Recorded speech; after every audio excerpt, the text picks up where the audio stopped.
বলা হলো নিচে গিয়ে মেয়ে দেখতে, আমরা শুরু করলাম সবাই মিলে দেখতে। বলা হলো মেয়ের দিনদার কিনা দেখতে, আমরা শুরু করলাম মেয়ে সুন্দর কিনা দেখতে। বলা হলো ছেলের দিনদারিতাকে প্রাধান্য দিতে, আমরা শুরু করলাম ছেলের টাকা পয়সাকে প্রাধান্য দিতে। বলা হলো নিজের ইচ্ছা মতো বিয়ে করতে, আমরা শুরু করলাম অন্যের মন রাখতে। বলা হলো মেয়ের মতামত নিয়ে বিয়ে দিতে, আমরা শুরু করলাম ইচ্ছার বিরুদ্ধে বিয়ে দিতে।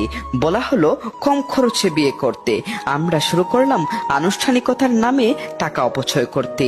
বলা হলো স্ত্রীর মোহরানা পরিশোধ করতে, আমরা শুরু করলাম যৌতুক নিতে। বলা হলো দ্রুত বিয়ে করতে, আমরা শুরু করলাম বিয়েকে পিছিয়ে দিতে। বলা হলো স্ত্রীর সাথে সুন্দর আচরণ করতে, আমরা শুরু করলাম দাসীর মতো আচরণ করতে। বলা হলো স্বামীর জন্য সাজতে, আমরা শুরু করলাম রাস্তার ছেলের কামনার বস্তু হতে। বলা হলো স্ত্রীকে পর্দায়